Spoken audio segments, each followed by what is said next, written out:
성탄절이 이제 며칠 앞으로 다가왔습니다.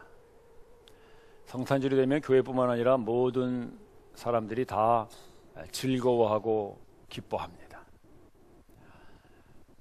한 2년 전쯤 된 것 같은데 저희들 청년들이 거리 축제에 나간 적이 있었죠. 성탄절 축하 거리 축제 나갔는데 제가 가서 보니까 이렇게 청소년들이 막 찬양을 하니까요, 어떤 분이 춤을 추더라고요. 근데 멀리서 보니까 우리 교회 집사님인 것 같아가지고, 야, 참 집사님이 아주 박자에 맞춰서 춤을 잘 추신다. 그러고 봤는데 알고 보니까 우리 성도가 아니시고요, 잘 모르시는 분인데 한 잔 하셨더라고요. 그래서 전 그런 생각이 들어요. 이게 참 크리스마스가 꼭 교회만 즐거워하는 것이 아니라 한 잔 하신 분들도 다 기뻐하고 즐거워하는 온 세상의 축제구나, 그런 생각을 했습니다. 자, 우리는 이렇게 예수님의 탄생을 기념하는 성탄절을 기쁨과 즐거움으로 맞이하고, 또 예수님을 믿지 않는 세상 사람들도 다 기뻐하고 즐거워하는데, 정작 성탄절의 주인공 되신 예수님은 과연 이 성탄절의 기분이 어떠셨을까? 제가 좀 이상한 질문을 하죠. 과연 성탄절의 주인공이신 예수님은 정말 이 세상에 오는 것이 그렇게 기쁘고 즐거운 것이었을까? 오늘 주님의 말씀으로 우리의 성탄절이 아니라 예수님의 성탄절을 같이 한번 생각해 보기를 바랍니다. 오늘 우리 말씀 한번 보실까요? 14절 말씀 보시면 말씀이 육신이 되어 그랬어요. 자, 이 말씀이란 도대체 누구의 말씀이라는 것일까? 우리 그 앞에 1장 1절 한번 보십시다. 1장 1절 보시면 태초에 말씀이 계시니라 그랬죠. 자, 여러분, 태초에 말씀이 계셨다는 것은 누구의 말씀일까요? 태초라는 것은 아직 사람이 만들어지기 전이거든요. 창세기 1장 1절 우리가 잘 알죠. 태초에 하나님이 천지를 창조하시니라, 그 태초예요. 그러니까 아직 천지가 창조되기 전이니까 사람도 창조되기 전이에요. 그런데 그 태초에 말씀이 계셨어요. 그러니까 적어도 그것은 사람의 말은 아니겠죠. 그러면 태초에 사람도 만들어지기 전에 말을 하신 분이 계셨어요. 그분이 누굴까요? 태초부터 계신 분, 하나님이십니다. 따라서 태초에 말씀이 계시니라의 말씀이라는 것은 태초에 하나님의 말씀이 계시니라, 그런 말이에요. 그런데 이 하나님의 말씀이 계셨는데 그 하나님의 말씀이 누구냐면 1절을 계속 보시면은요, 태초에 하나님의 말씀이 계시니라, 그 말씀이 하나님과 함께 계셨고 그 하나님의 말씀이 곧 누구라고요? 하나님이시라는 거예요. 그러니까 하나님의 말씀이 곧 하나님이세요. 자, 여러분, 우리가 말을 하지요. 그럼 그 말은 건 뭐예요? 그 말은 사실 나예요. 내가 무슨 말을 하느냐에 따라서 내가 어떤 사람인가가 결정되는 거예요. 그 사람의 이야기를 들으면 이 사람이 어떤 사람이구나, 얼마나 지혜가 있고 얼마나 지식이 있고 얼마나 이렇게 인격이 잘 다듬어진 사람인가라는 걸 말을 들으면 알 수 있어요. 즉 말은 그 사람이라는 거예요. 하나님의 말씀은 하나님이세요. 그래서 말씀이 하나님이세요. 그렇다면 이 1장 14절에 말씀이 육신이 되시니라 라고 하는 그 말씀은 곧 누가 육신이 됐다는 것입니까? 하나님이 육신이 되신 거예요. 그게 성탄이에요. 하나님이 육신이 되셨어요. 따라서 예수 그리스도의 탄생은 곧 하나님이 육신 되신 사건이에요. 그걸 우리는 즐거워하고 우리는 기뻐해요. 그러나 정작 육신 되신 하나님은 어떨까요? 자, 여러분, 하나님은 시간을 뛰어넘으시는 분이시죠. 창세기 1장 1절 다시 한번 해봅시다. 태초에 하나님이 천지를 창조하셨어요. 그 태초라는 건 뭐예요? 시간이 시작될 때거든요. 그럼 시간이 시작될 때 누가 계셨다는 겁니까? 하나님이 계셨어요. 즉 하나님은 시간 바깥에 계신 분이에요. 시간을 뛰어넘는 분이에요. 그러니까 하나님이 태초를 시작하셨어요. 하나님이 시간을 시작하신 거죠. 시간을 뛰어넘으신 거예요. 자, 모든 역사가 끝나고 시간이 끝났어요. 그래도 하나님은 계셔요. 그래서 하나님은 영원하신 거예요. 영원하다는 말은 시간 안에서 그냥 무조건 오래, 무한히 오래 간다 그런 뜻이 아니라 시간을 뛰어넘어서 시간 전에도 시간 후에도 하나님은 계시다라는 말을 하나님은 영원하십니다 이렇게 말합니다. 즉 하나님은 모든 시간으로부터 자유로우신 분이세요. 시간을 완전히 뛰어넘는 시간을 초월하신 분이세요. 그런데 그런 하나님이 뭐가 됐어요? 육신이 됐어요. 육신이 됐다는 건 뭐예요? 사람이 됐다는 것이죠. 여러분, 사람은 어떻습니까? 시간의 제약을 받습니다. 우리가 만약에 시간의 제약을 받지 않는다면 참 좋죠. 2013년이 가도 우리는 전혀 시간의 제약을 받지 않으니까 뭐 아쉬워할 것도 없어요. 그런데 사람들은 모든 시간의 제약에 받아요. 그러니까 시간이 가는 게 아까워요. 세월이 가는 게 아까워요. 그래서 그 찬송가인가 그거 있죠 아마? 가는 세월 그 누구가 막을 수가 있느냐. 나는 왜 이런 좋은 노래가 찬송가에 없는지 참 항상 궁금해요. 시편 90편 사람의 연수가 70이요 강건하면 80일지라도 그 연수에 남는 것은 수고와 슬픔뿐이라. 70년 80년의 그 인생 그것이 끝나고 나면 우리는 수고와 슬픔만 남기고 죽는 거예요. 장례식에서 우리가 그 말씀을 많이 나누죠. 왜 그래요? 사람은 시간의 제약을 받기 때문에 그래요. 자, 그런데 하나님은 시간의 제약을 받지 아니하시는 분인데 그분이 육신이 되셨다는 것은 그분이 어떻게 됐다는 거예요? 시간의 제약 속으로 들어오신 거예요. 그게 성탄이에요. 그분은 시간의 제약을 받지 않는 완전한 초월자이시며 자유로우신 분이신데 그분이 시간의 제약 속으로 들어오신 사건이 바로 말씀이 육신 되신 사건, 하나님이 육신 되시고 하나님이 사람 되신 사건, 성탄이에요. 하나님은 또한 공간에도 제약을 받지 않으시는 분이시죠. 그래서 하나님이 태초에 천지를 창조하세요. 천지를 창조하셨다는 것은요, 하나님이 천지 바깥에서 찍으셨다는 거예요. 세상 바깥에서, 우주 바깥에서 이 세상을 창조하시고 우주를 창조하신 거죠. 그 언젠가 그 구소련에서 가장 먼저 이 우주 여행을 한 우주인 여러분 잘 아시죠?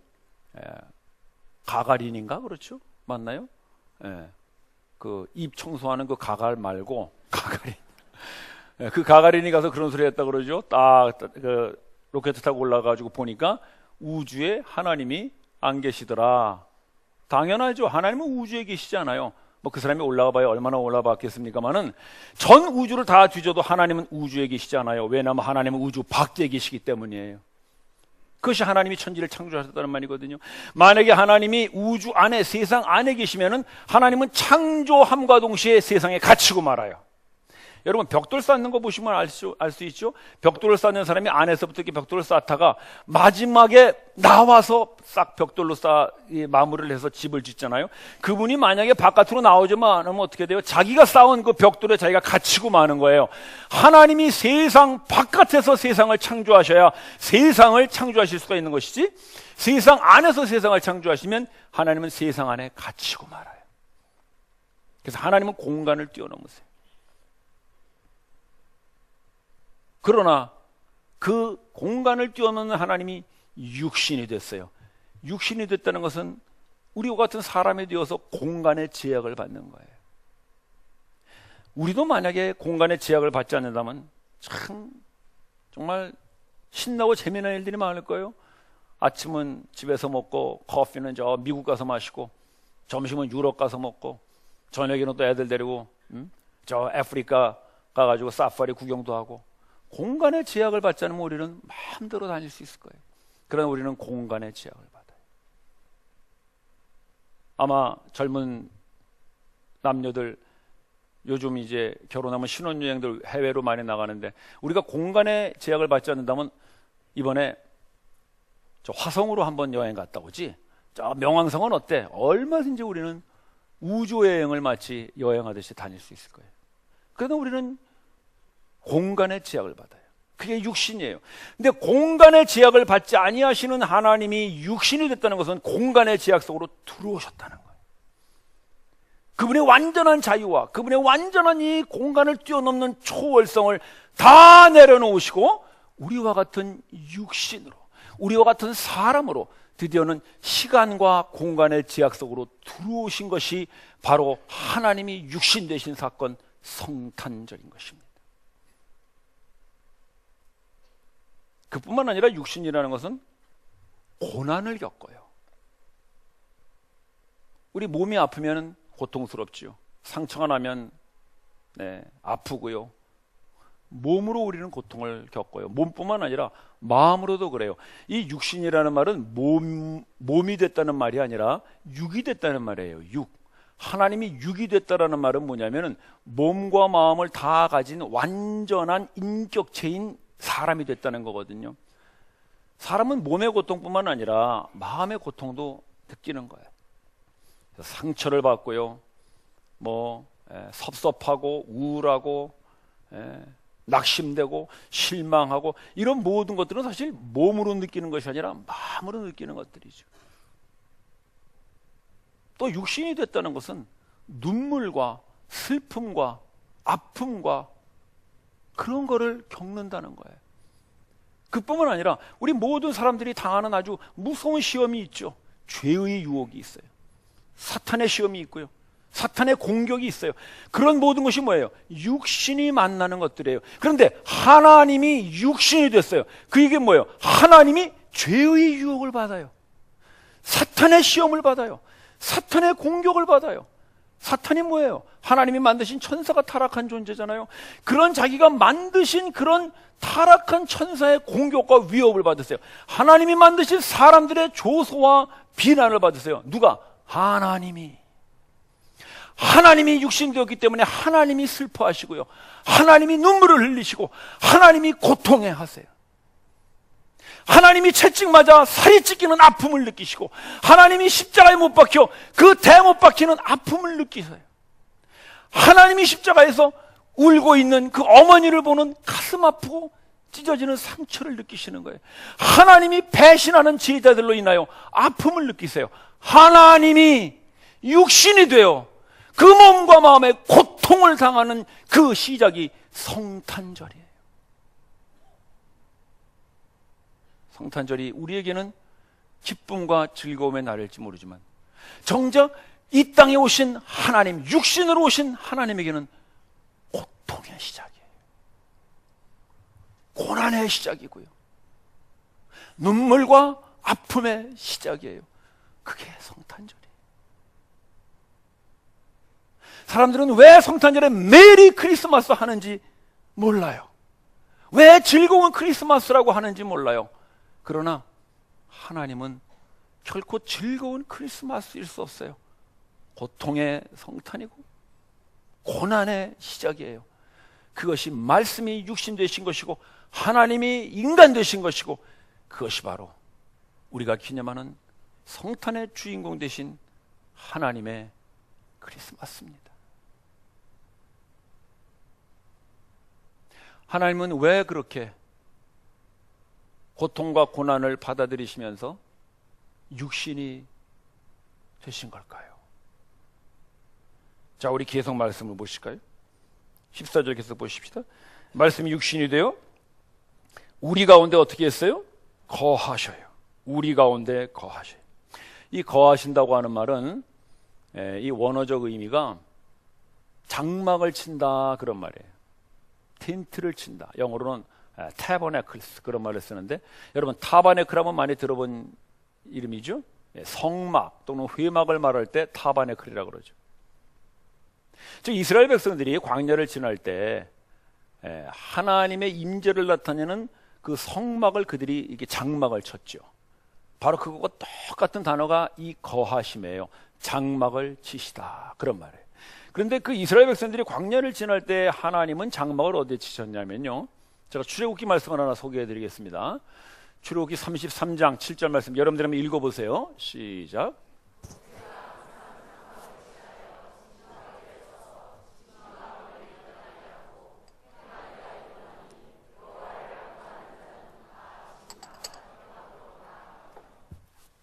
이스라엘 백성들이 이제 진을 칩니다. 이렇게 쭉 광야를 지나면서 이제 큰 이제 캠프를 쳤어요. 그러면은 하나님이 계시는 성막 또는 하나님을 만나는 회막, 똑같은 말인데요. 그 성막을 어디에 쳤냐면 그 진에서 좀 떨어진 곳에 쳤어요. 왜냐하면 하나님은 거룩하시니까 우리가 좀 떨어져 있다, 그런 뜻으로 쳤는데, 그러면 이제 모세가 사람들을 대표해서 하나님을 뵈러 가면은 진 밖으로 나가서 그 회막 안으로 들어가서 하나님을 만났어요. 그렇게 떨어져 있었지만은 그 이스라엘 백성들에게는 하나님이 바로 자기들 가까이에 성막 안에 계시다는 것 때문에 굉장히 큰 힘과 위로를 받는 거죠. 아, 하나님 바로 저기 계시는구나. 저 하늘에 보이지 않는 그런 하나님이 아니라 우리와 가까이 계시는구나. 그런 의미에서 하나님께서 성막을 그들 진 조금 떨어진 곳에 치셨거든요. 그것이 바로 장막을 치다라는 그런 의미인데, 그 장막을 치는 이 거하신다라고 하는 말이 이번에는 뭐라고 되냐면은, 잘 보시면은 하나님의 장막을 치시는데 어디에 치셔요? 우리 가운데 치세요. 지금 이 구약 출애굽기 시대에는 우리 가운데 치시는 것이 아니라 그 백성에서 좀 떨어진 곳에 치셨는데, 이번에는 우리 가운데 치세요. 바깥에가 아니라 이제는 그 캠프 안에, 그들 안에 들어와서 치시는 사건이 바로 하나님이 육신 되신 목적이에요. 따라서 하나님께서 그런 어떤 많은 고통과 고난을 감수하시면서 이 땅에 오신 이유는 우리 가운데 거하시기 위함이십니다. 따라서 하나님은 여러분 안에 계세요. 하나님은 여기 계시지 않아요. 여기를 보고 기도하지 마세요. 여러분 안에 하나님은 장막 치고 계세요. 그것이 성탄이에요. 이미 2000년 전 하나님은 육신을 입으시고 이 땅에 사람으로 오셨으므로 여러분 안에 거하시는 하나님이심을 믿으십시오. 따라서 제가 여기서 설교한다고 하나님이 나를 뒤에서 이렇게 밀어주고 나는 여러분들에게 하나님 말씀 들으시오 이렇게 하는 것이 아니라, 하나님은 여러분 가운데 계세요. 그게 이 말씀이에요. 그 가운데 계시려고, 우리 가운데 거하시려고 말씀이 육신되어 오셨어요. 따라서 저는 하나님 앞에서 설교하는 것이죠. 하나님이 내 뒤에서 나는 밀어주는 것이 아니라, 나는 여러분들 가운데 계시는 하나님께 두려움과 떨림으로 제가 말씀을 선포하는 거예요. 하나님은 여러분 가운데 계세요. 그게 성탄이에요. 하나님은 그것을 위하여 육신으로 오셨어요. 모든 시간과 공간에 그 자유와 초월하심을 다 내려놓으시고, 그 시간과 공간의 제약 속으로 눈물도 없고 슬픔도 없고 아픔도 없고 죽음도 없는 그 영원한 하나님 나라의 영광을 다 내려놓으시고, 눈물과 고통과 아픔과 죽음이 있는 여러분 안에 오신 그 하나님이 바로 성탄의 하나님이십니다. 그래서 하나님께서는 우리 가운데 거하시려고, 우리 가운데 거하시려고 그 고통과 고난을 시작하십니다. 자, 우리 가운데 거하셔서 우리와 함께 있다. 도대체 그게 무슨 말일까요? 제가 가끔 이렇게 제 아내하고 둘이 앉아서 이렇게 차를 마시거나 그럴 때 보면 제 아내가 저보고 그래요. 여보, 이렇게 둘이 있는 게 사랑인가 봐. 여자들의 사랑은 좀 다른 것 같아요. 우리 남자들은 그래도 이렇게 좀 뭐 손도 잡고 이렇게 좀 해야 사랑을 느끼죠. 그렇죠, 형제님들? 근데 여자들은 좀 떨어져 있어도 그냥 같이 있는 것만 해도 사랑이 느껴지나 봐요. 이게 참, 역시 남자는 좀 속물들이 많은 것 같고, 여자들은 좀 영적으로 사시는 분들이 많은 것 같아요. 여러분, 함께 있다는 건 뭐예요? 사랑이에요. 하나님이 왜 고통과 고난을 받아들이시면서 육신이 되셨어요? 함께 있고 싶어서. 즉, 사랑이죠. 따라서 성탄은 하나님께 고통이 시작되는 시간이지만, 또한 성탄은 사랑이에요. 그래서 사랑은 고통이라고 하는 것입니다. 우리 특히 젊은 형제 자매 여러분, 아직 결혼을 안 하셔서 사랑은 달콤한 어떤 초콜릿같이 생각하시는 분들, 여러분 제가 미리 말씀을 드립니다. 사랑은 초콜릿이 아니고 고통입니다. 살아보시면 압니다. 그걸 알고 사셔야 실망하지 않고 더욱더 고통의 사랑을 알게 됩니다. 따라서 말씀이 육신 되신 것이 하나님의 고통이며 그분이 우리 가운데 거하시는 것은 하나님의 사랑입니다. 어느 청소년 딸을 둔 가정에 딸이 어머니에게 갑자기 이런 질문을 했어요. 엄마, 나 사랑해? 그러니까 엄마가 이 녀석이 또 뭘 사달라고 갑자기 이런 걸 물어보나 그래 가만히 봤어요. 그러니까 또 물어봤어요. 엄마, 나 사랑해? 그래서 어머니가 또 뭘 사달라고 또 그따구 소리냐? 그러니까 갑자기 그렇지 엄마. 역시 엄마는 날 사랑하지 않지. 오빠만 사랑하지. 오빠는 공부도 잘하고 말도 잘 듣고 집에도 일찍 들어오고 그러니까 오빠만 사랑하지. 그렇지만 나는 뭐 공부도 안 하고 늦게 들어오고 그러니까 난 사랑하지 않지. 내가 다 알아. 다 알아. 좀 비슷한가요, 여러분? 그때 어머니가 뭐라 그럴까요? 말은 안 하지만 이 녀석아, 내가 너를 얼마나 사랑하는데 내가 해살의 고통으로 너를 낳았고 진자리 마른 자리 다 갈아주고 이렇게 키워서 청소년이 됐는데 이제 와서 한다는 소리가 엄마 나를 사랑하지 않냐고.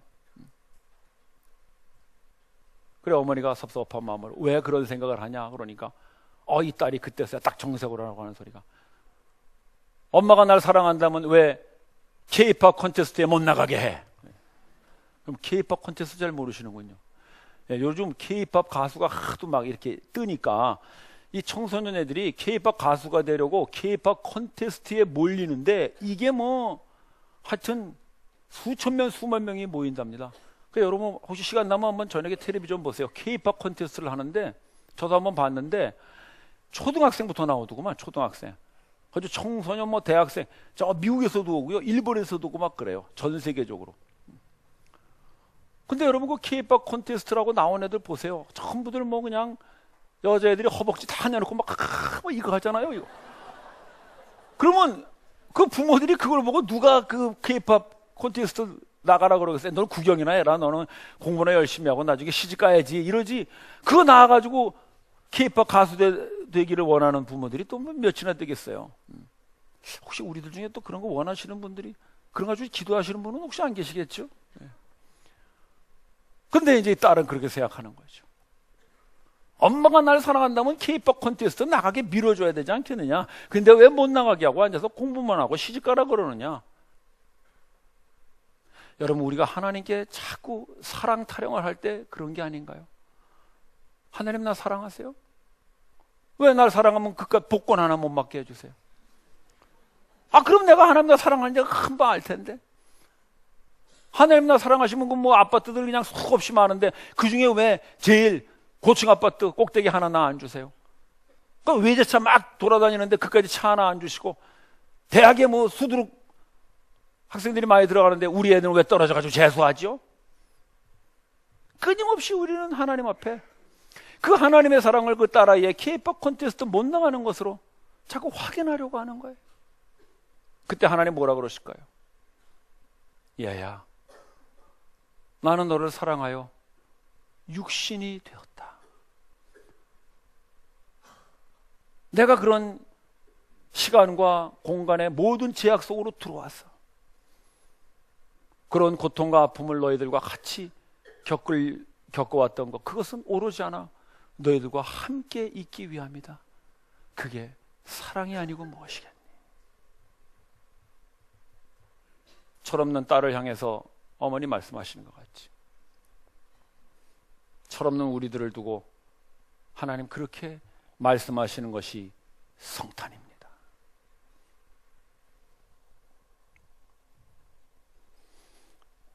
따라서 성탄절을 맞이하면 우리는 즐겁고 기쁜 메리 크리스마스보다 더 깊이 있게 생각해야 할 것이 있습니다. 그것은 사랑입니다. 우리가 눈에 보이고 손에 잡히는 것으로 하나님의 사랑을 확인하려 할 때마다 우리는 자꾸 뭐 잡히는 게 없고 보이는 게 없어서 하나님의 사랑이 우리들에게 끊어졌다고 생각합니다. 형제 자매 여러분, 진정으로 우리가 신앙생활에서 힘든 것은 어쩌면 환경이나 상황이 아니라 우리를 향한 하나님의 사랑이 끊어졌고 그 사랑이 나에게 더 이상 오지 않는다고 생각할 때 우리는 정말 낙심되고 실망스러운 게 아닐까요? 그러나 그때마다 기억하십시오. 하나님이 육신 되신 것은 그분의 고통입니다. 그분이 그 고통을 받아들이는 것은 우리와 함께 있으시기를 위한 사랑입니다. 따라서 눈에 보이고 손에 잡히는 것이 아니라 그분이 육신 되신 성탄이 여러분들에게 영원토록 변하지 않는 하나님의 사랑으로 매일매일 느껴지는 그런 나날의 크리스마스가 되시기를 주의 이름으로 축원합니다. 기도드리십시다.